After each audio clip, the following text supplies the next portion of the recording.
The dining room of my parents' house in Charleston had never been louder. Glasses clinked against each other. Chairs scraped the polished hardwood floor.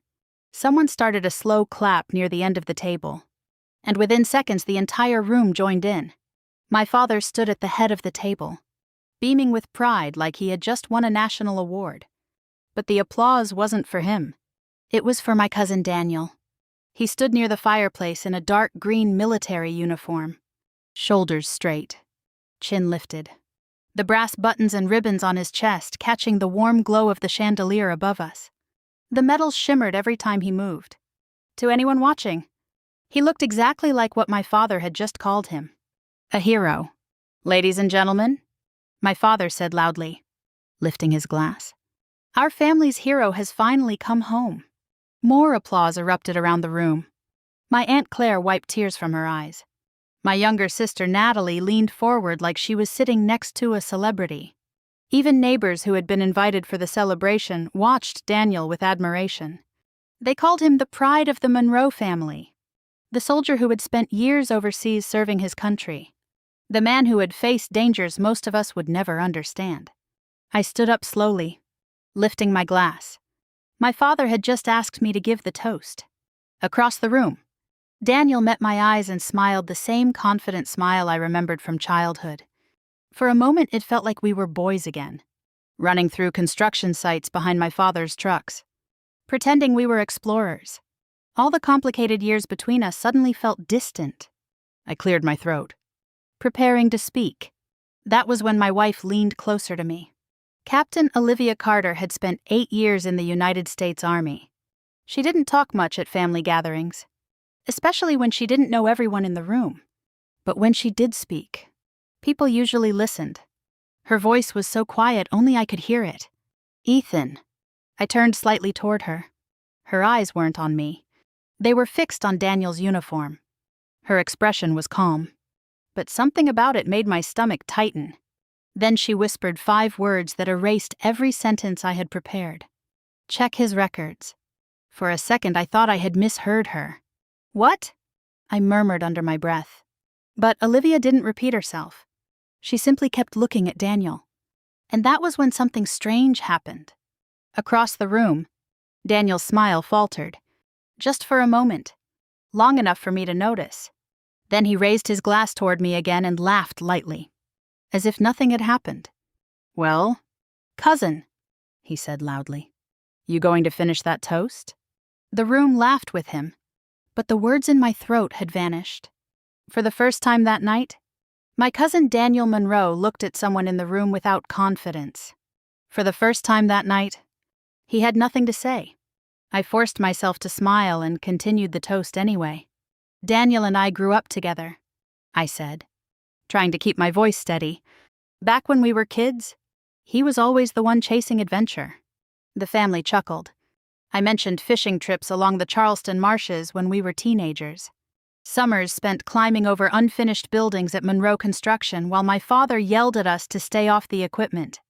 Daniel nodded as if every memory was exactly the way I described it. But now my mind kept drifting back to Olivia's whisper. "Check his records." The rest of the toast came out automatically. "To family," I said finally, lifting my glass higher. "And to Daniel, for coming home safely." Everyone cheered again. My father walked over and hugged Daniel tightly, clapping him on the back like he had just returned from a battlefield. My mother wiped tears from her eyes. "You've made us all so proud," she said. Daniel thanked everyone, then began telling another story about his time overseas. Something about a dangerous mission and a long convoy through unfamiliar territory. Everyone listened with wide eyes. Everyone except Olivia. She sat quietly beside me, her hands folded in her lap, watching Daniel the way a detective studies a suspect. And once I noticed it, I couldn't stop seeing the small details she had probably noticed first. Daniel's answers to questions were always vague. When my uncle asked which unit he served with, Daniel gave a broad answer and quickly shifted the conversation. When Natalie asked where he had been stationed, he laughed and said, "Too many places to count?" At the time, everyone laughed along with him. Now the laughter sounded different. Later that evening, while the family moved into the living room for dessert. I followed Olivia into the hallway. "What did you mean earlier?" I asked quietly. She glanced toward the living room where Daniel's voice echoed through the house as he continued telling stories. Then she looked back at me. "Something about his uniform is wrong," she said. My stomach tightened. What kind of wrong? Olivia didn't answer immediately. Instead, she listened for a moment to the sound of Daniel laughing with my father. Then she spoke in the calm, precise tone she used whenever something serious was happening. "A soldier can exaggerate stories," she said. "But uniforms don't lie." She paused. "And neither do military records?" The next morning, the house was quiet in a way that felt almost unnatural after the noise of the celebration. Sunlight slipped through the tall kitchen windows of my parents' Charleston home, stretching across the wooden floor in long, pale stripes. The street outside was calm. A few cars rolled past toward the harbor, and somewhere down the block, a lawnmower hummed steadily. Olivia was already awake. She sat at the kitchen table with a cup of black coffee and her laptop open in front of her. Her posture was straight, focused, the same way she looked when she studied maps or reports during late nights while she was still on active duty. I leaned against the doorway for a moment before speaking. "You've been up long." She glanced up briefly. "About an hour." That told me everything. Olivia didn't wake up early unless something was bothering her. I walked to the table and sat across from her. For a moment, neither of us spoke. The quiet felt heavier than it should have. Finally, I asked the question that had been sitting in my head since the night before. "What did you mean when you said his uniform was wrong?" Olivia closed her laptop slowly, like she had already been expecting the conversation. "Most people don't notice military details," she said calmly. "But soldiers do." She rested her elbows on the table. "There are rules about everything on a uniform. Medals, ribbons, insignia placement, even the order they appear." I tried to remember Daniel standing in the dining room, the rows of colored ribbons across his chest, the polished metal badges. To me, it had looked impressive. To Olivia, apparently, it looked suspicious. "What exactly looked wrong?" I asked. She spoke carefully, choosing each word. "Some of the decorations he wore don't match the timeline he described last night." I frowned. "What timeline?" "The one where he supposedly spent years moving between deployments and combat assignments." She paused before continuing. "Certain medals require specific service history. You can't receive them without completing particular tours or missions." My first instinct was to defend Daniel. "He's been overseas for years," I said. Maybe he just simplified the story. Olivia nodded slightly. "Maybe," but the way she said it didn't sound convinced. "That's why I told you to check his records," she added. I leaned back in the chair, thinking. At first the idea felt ridiculous. Daniel lying about military service. That seemed impossible. But as the silence settled around us, small moments from the dinner began replaying in my mind. My uncle had asked Daniel which unit he served with during his last deployment. Daniel had paused for a second. Then he gave a broad answer. "Special Operations Support." At the time, everyone nodded like it made perfect sense. Now that answer sounded strangely vague. Natalie had asked him where he had been stationed before that. Daniel laughed and said, "Too many places to list." The family laughed along with him. He changed the subject immediately after. At the time, it seemed harmless. Now it felt like something else. I rubbed my temples slowly. "You really think something's wrong?" Olivia didn't answer right away. Instead, she opened her laptop again and turned it slightly toward me. "Let me ask you something first," she said. "Has anyone in your family ever actually verified Daniel's military career?" The question felt uncomfortable, because the answer was obvious. No, we never had. Daniel had left Charleston years ago. A year later, he started posting pictures online. Photos in camouflage uniforms. Photos in foreign countries. Stories about dangerous places. The family simply believed him. We were proud. My father especially. Robert Monroe had always admired Daniel's confidence. Even when we were kids, Dad used to say Daniel had real leadership energy. Meanwhile, I stayed in Charleston. I worked inside the family construction company, handling contracts, balancing budgets, managing project schedules, reliable work, not heroic stories. Olivia studied my face for a moment. You mentioned something else last night, she said. What? That your father wants Daniel involved in the business. I nodded slowly. He announced it during the toast. Director of Strategic Development. That's a big position. Yeah. Olivia tapped lightly on the laptop keyboard. Positions like that involve financial authority. I stared at the screen without really seeing the text. She thinks Daniel might be lying. I realized, and if that was true, my cousin wouldn't just be telling exaggerated stories. He would be building influence inside our company based on something that didn't exist. Olivia opened a few browser tabs. These are public military recognition databases, she explained. Some service records appear in announcements or award citations. She typed Daniel Monroe's name carefully. Several results appeared, but none of them connected to the military. No deployment announcements. No award recognitions. No official mentions. Olivia tried again using different filters. State of origin. Age range. Branch of service. Still nothing. That doesn't prove anything, I said quickly. She nodded. You're right. Some records aren't public. But then she looked back at me. However, soldiers who receive multiple decorations usually appear somewhere. The empty search results sat on the screen between us. Neither of us spoke for a while. Outside the window, I noticed a familiar car parked across the street. Daniel's rental car. He was still staying with my parents.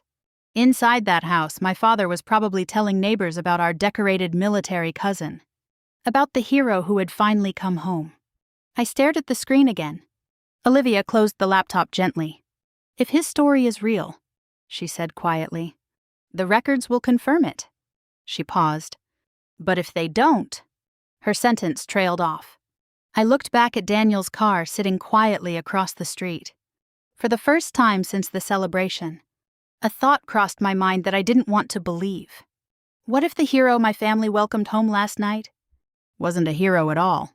That afternoon, we moved our laptops into the small office at the back of our house. The room overlooked the street, and through the window I could still see my parents' place across the road. Daniel's rental car remained parked in front of it, the same dark sedan he had driven the night before when the family celebrated his return. Olivia sat at the desk like she was preparing for an investigation.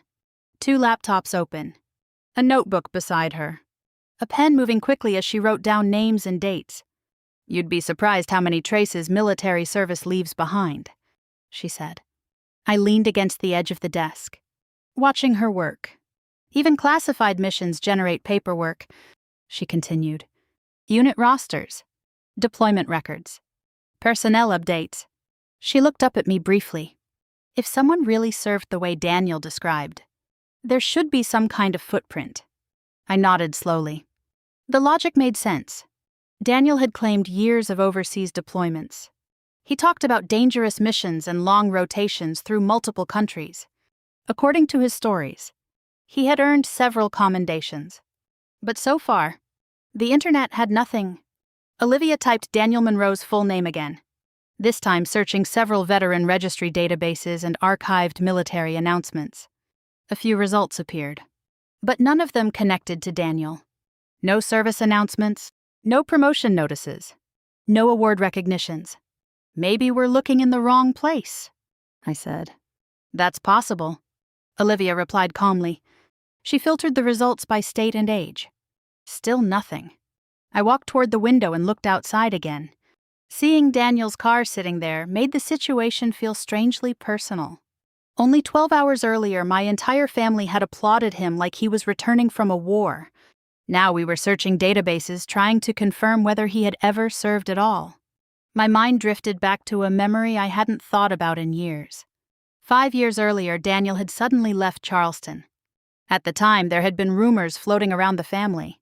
Something about a failed restaurant investment he had been involved in. Several suppliers claimed he owed them money.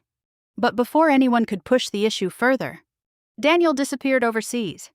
A year later, he started posting photos online. Photos in foreign cities. Photos in camouflage clothing. Pictures that looked like they had been taken on military bases. The family filled in the rest of the story ourselves. Daniel must have joined the army. It felt like the perfect explanation. Now I wasn't so sure. Behind me, Olivia stood up and moved to the small whiteboard mounted on the wall. She began writing dates. "Let's map out the timeline," she said. Year 1. Daniel leaves Charleston. Year 2. Photos appear online showing him overseas. Year 3. He claims his first deployment. Year 4. He talks about promotions and commendations. She stepped back and studied the board. Something about the layout immediately looked strange. "What is it?" I asked. Olivia tapped one of the dates with the marker. "This gap right here? Between the photos and the deployment story." She nodded. "Training takes time. Basic training alone is several months. Then specialized training. Then assignment to a unit." She tapped the board again. Daniel's timeline jumps too quickly. I stared at the dates. He was right. According to his stories, he had moved from joining the military to leading missions overseas in less than 2 years. That suddenly sounded impossible. Olivia returned to her laptop and opened another search. This time she looked through archived international news reports from several countries Daniel had mentioned visiting. Most of the articles had nothing to do with him. Tourism stories, political updates, economic reports. But after several minutes, Olivia stopped scrolling. "Wait." She leaned closer to the screen. "What is it?" I asked. She turned the laptop slightly so I could see. It was a short news article from a small coastal city overseas. 2 years old. The report described a bar fight involving several foreign men. Local police had detained the individuals briefly before releasing them. One name listed in the report caught my attention immediately. Daniel Monroe. My stomach tightened. "That could be someone else," I said quickly. Olivia nodded. "It could." Then she pointed to the photo attached to the article. The image was grainy, taken outside a nightclub late at night. But the face was clear enough. It was Daniel. The date of the article appeared just below the headline. And that date overlapped exactly with the same period Daniel claimed he had been deployed overseas with his military unit. I leaned back slowly.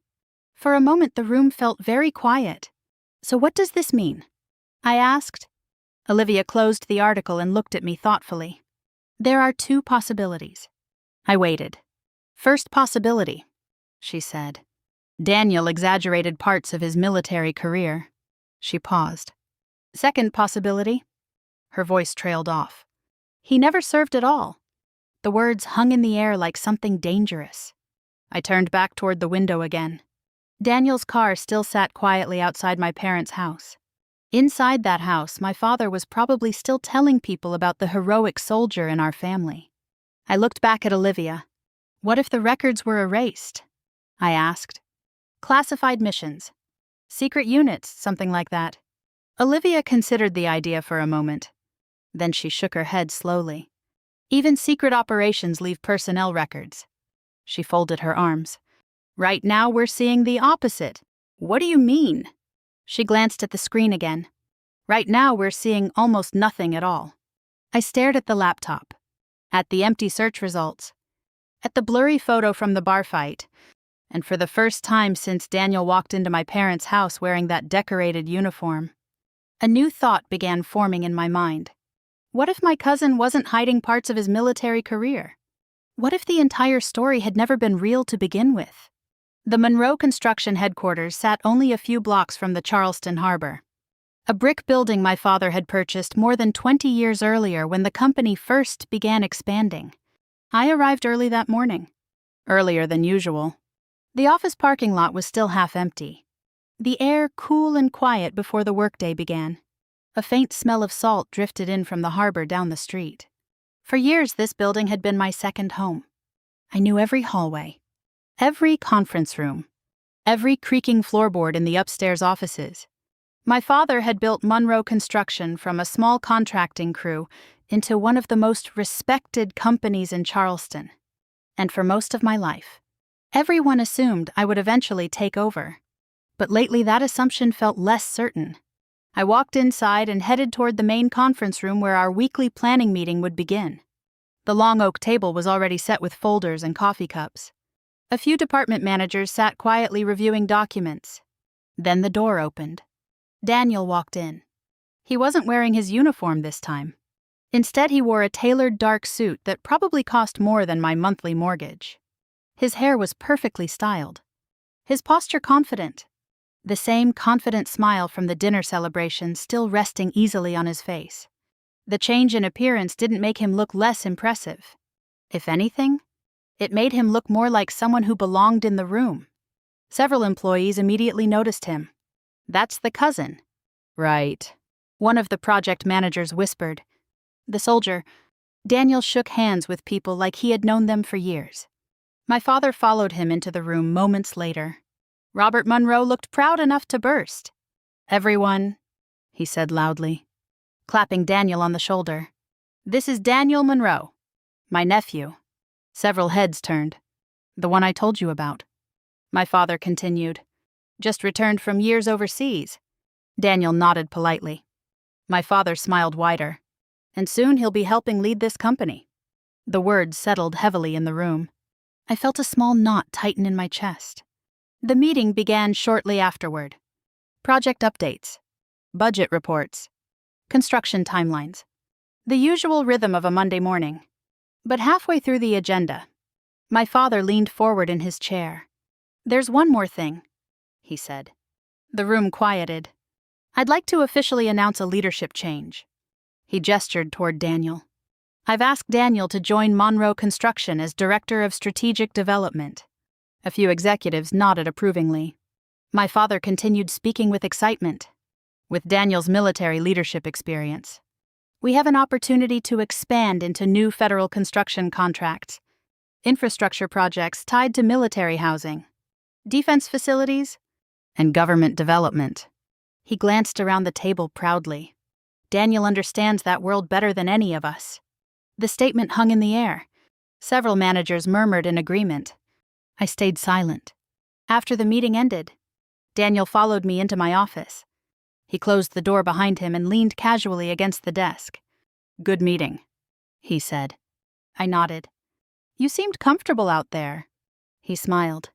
"Leadership experience translates everywhere." He walked around the office slowly, examining the framed blueprints on the wall. "You've done a solid job running things here," he added. The compliment sounded friendly, but something about the tone felt slightly condescending. Daniel turned back toward me. "I've been thinking about those federal contracts your father mentioned." "Yeah," he nodded. "There's serious money in military infrastructure." He spoke confidently, like someone presenting a strategy to investors. Defense housing, base renovations, security facility construction. Those projects can run for years. He sat down in the chair across from my desk. My military background could open doors for us. The phrase echoed strangely in my head. My military background. I watched him carefully. "What kind of doors?" I asked. "Connections," he replied smoothly. "People who trust someone who's served." He leaned forward slightly. "I'll need access to some of the company's internal projections, contract pipelines, financial planning reports." The request came casually, like it was perfectly normal. But Daniel had been in the building less than a day. "I'll have to talk to Dad about that," I said. Daniel waved his hand dismissively. "Of course." Then he began describing his supposed leadership experience overseas. Strategic planning, operational coordination, managing teams under pressure. The phrases sounded impressive, but something about them felt oddly hollow.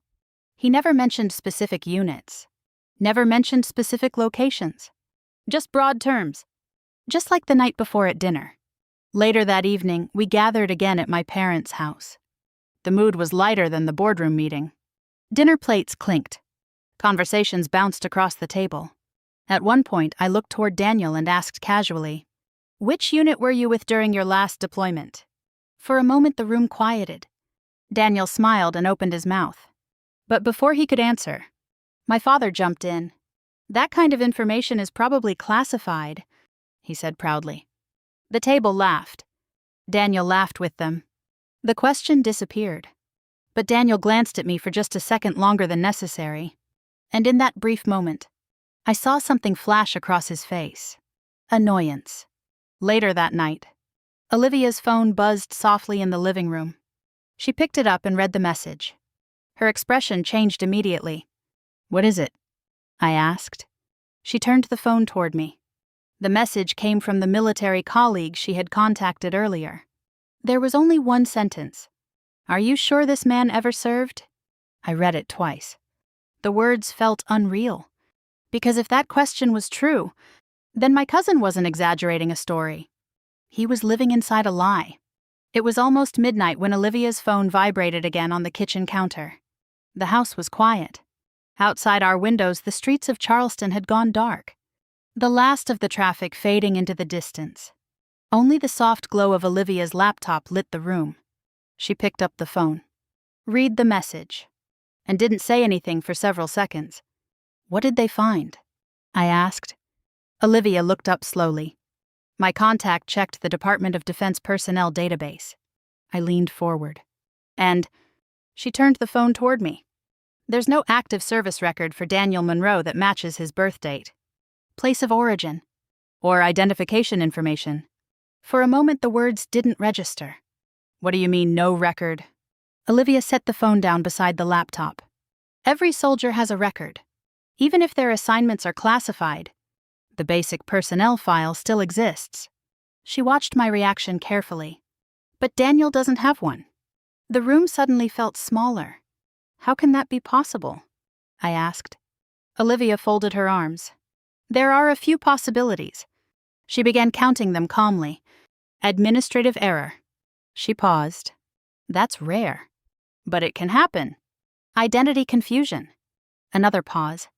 "Maybe someone with the same name served." Then she stopped. "That leaves one more explanation." I already knew what she was about to say. He never served at all. The words landed heavily between us. I leaned back in my chair and stared at the ceiling for a moment. Trying to process it, the decorated uniform, the stories, the medals, all of it suddenly looked different in my mind. Olivia's laptop chimed softly.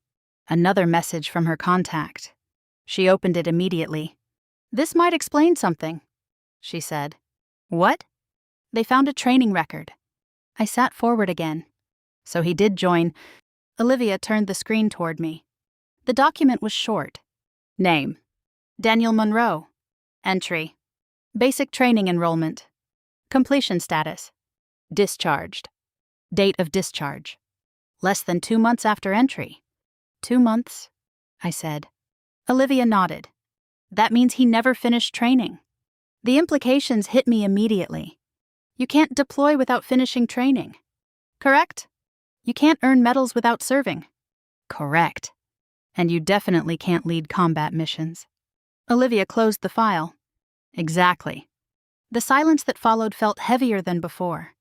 Daniel had worn a uniform full of decorations at our family celebration, medals that required years of service.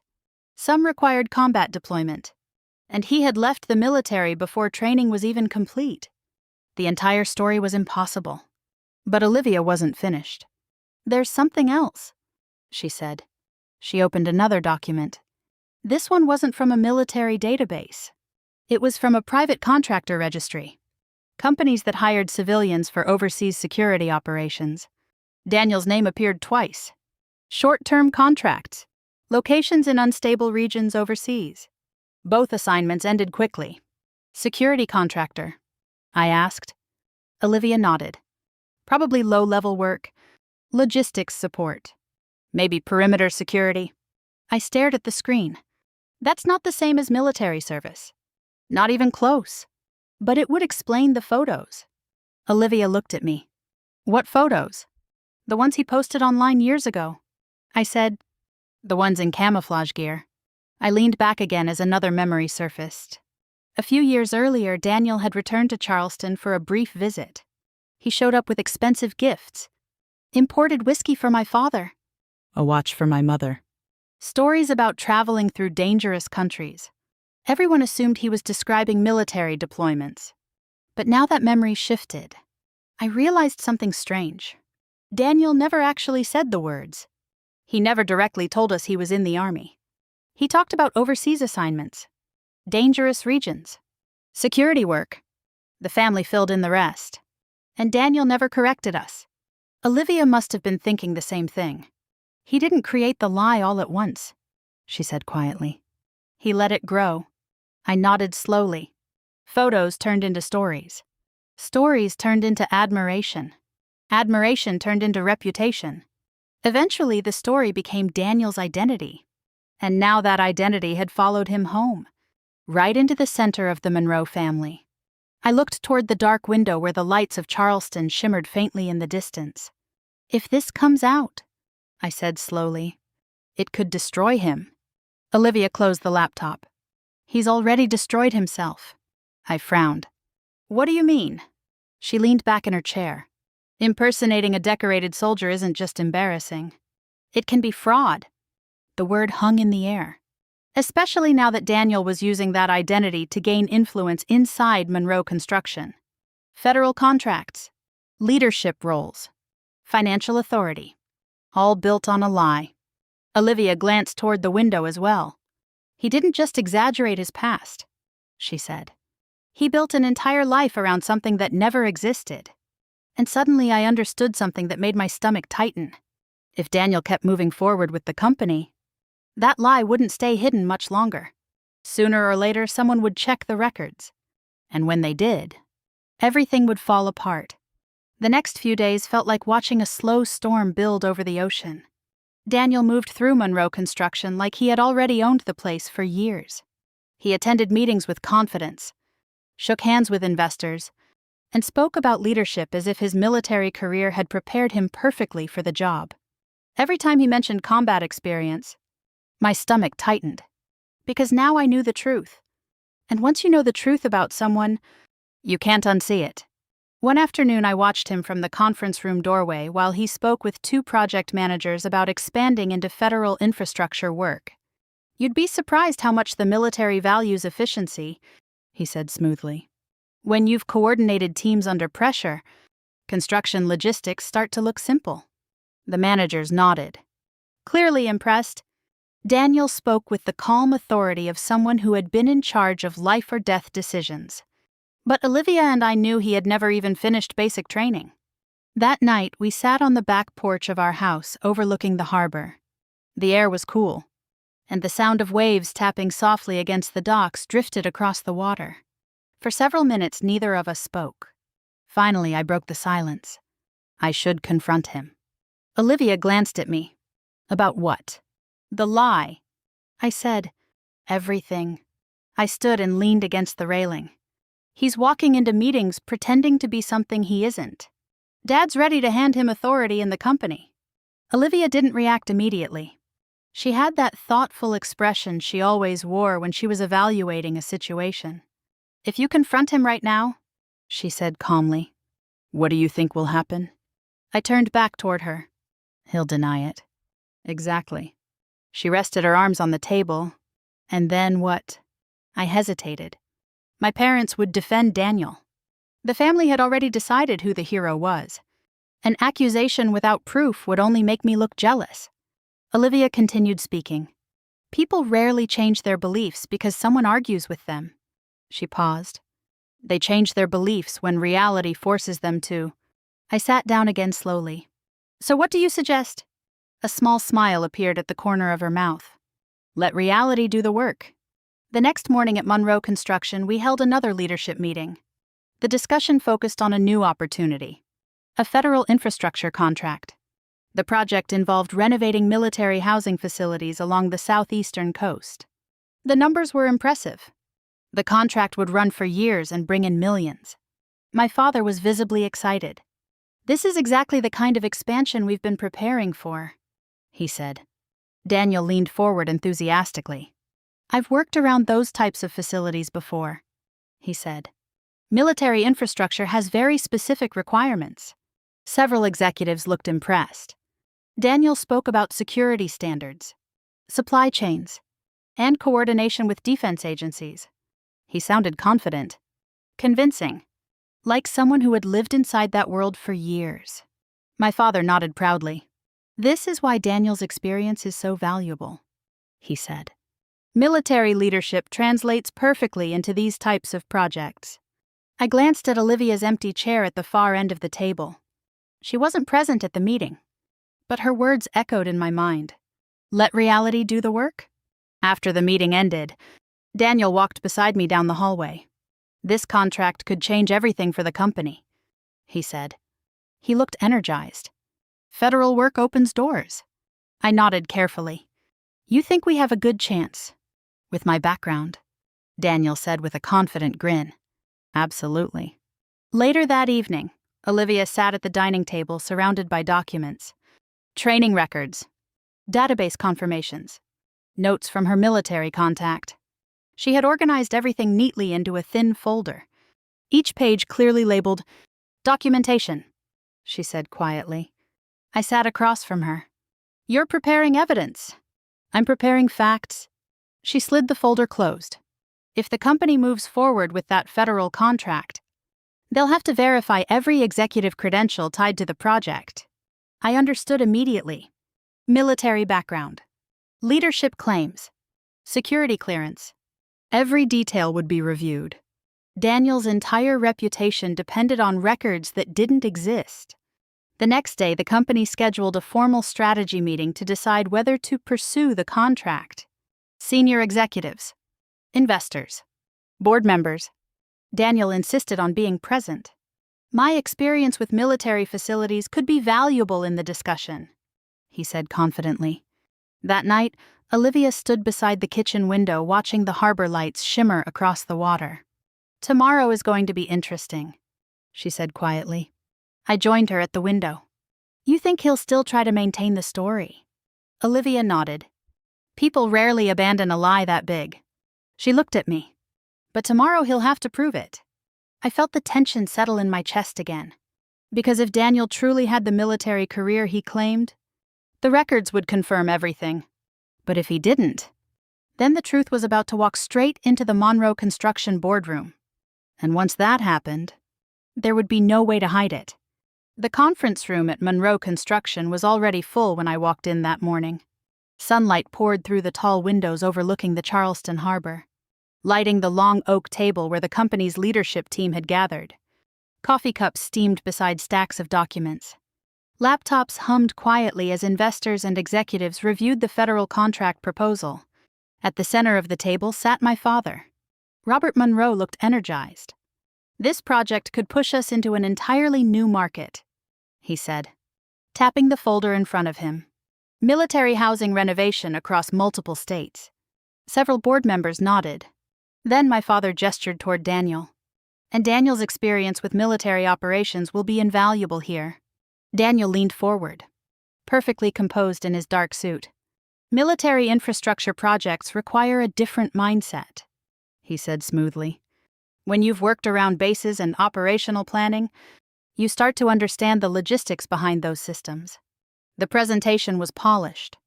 Daniel spoke confidently about security protocols, supply chains, and project coordination with defense agencies.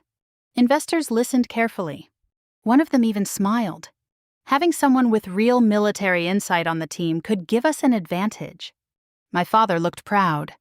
Watching him admire Daniel felt strangely painful, because every sentence Daniel spoke was built on a lie. When the presentation ended, I cleared my throat. "There's one more item before we move forward," I said.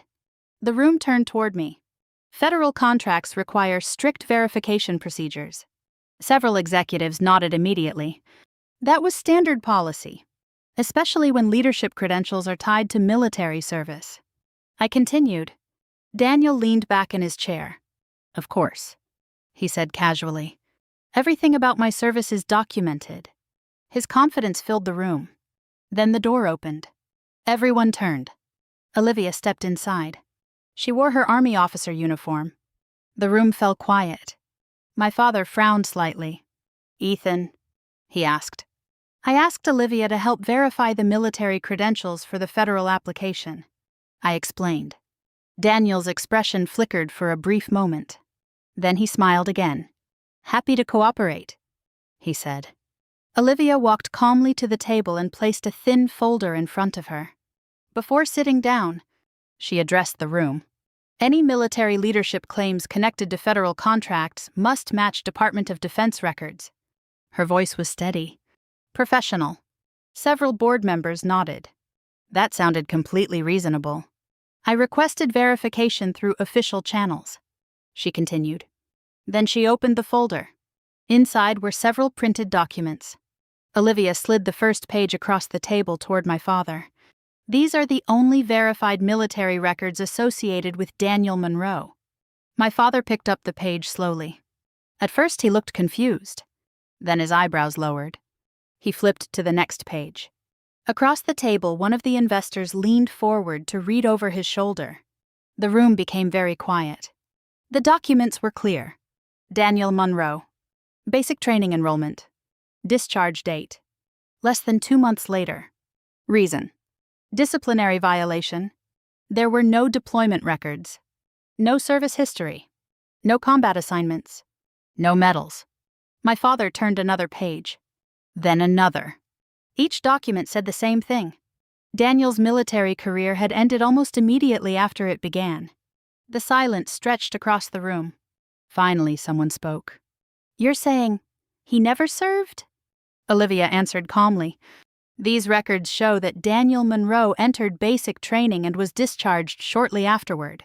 She folded her hands on the table. There is no record of further military service. Daniel's chair scraped loudly against the floor. This is ridiculous, he snapped. All eyes turned toward him. These documents must be incomplete, he said quickly. Some operations are classified? Olivia remained perfectly calm.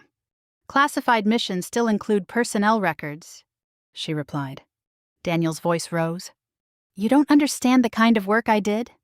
Olivia looked at him steadily. Then the Department of Defense databases would reflect that work. Daniel's confidence was fading now. He looked around the room as if searching for support. But the executives who had admired him only minutes earlier were now studying the documents. One investor shook his head slowly. This doesn't look good. Daniel turned toward Olivia again. You fabricated this, he said sharply. But Olivia simply slid one final document across the table. This record came directly from the Department of Defense personnel system. Then she added quietly, impersonating a decorated veteran while using that identity to gain professional advantage can qualify as federal fraud. The words landed heavily. Daniel stared at her. What are you saying? I contacted a defense investigative office, Olivia said calmly. Not as an accusation. As a request for clarification. She paused. They've already begun reviewing the case. The room went silent again. Daniel slowly sat back down in his chair.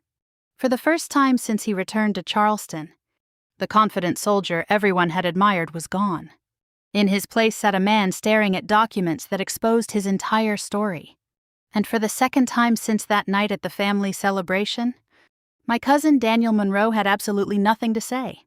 No one spoke for several seconds after the meeting ended. The boardroom that had been full of confident discussion only minutes earlier now felt strangely hollow. Papers remained scattered across the table.